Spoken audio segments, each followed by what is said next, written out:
This is centre for men's health Health. And andrology. Andrology. Men's health కి I think for the first time చూస్తున్నట్టున్నాను sir నేను. అంటే women health, child health విన్నాను. అవి publicise చేయడం easy అమ్మా. చూడండి చాలా అద్భుతంగా పెట్టారు బోర్డు అక్కడ. మెన్స్ హెల్త్ అనేది పబ్లిసైజ్ చేయడం చాలా చాలా కష్టం అనమాట. ఎందుకంటే వాళ్ళు అసలు ఒప్పుకోరు కదా. వాళ్ళు ఒప్పుకోరు కదా అసలు. అంటే nobody believes that is wrong అలా అనమాట.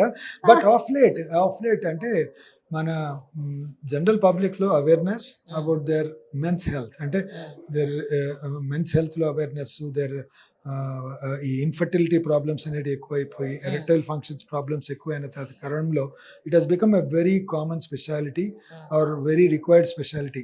దిస్ కమ్స్ అండర్ యూరాలజీ అనమాట.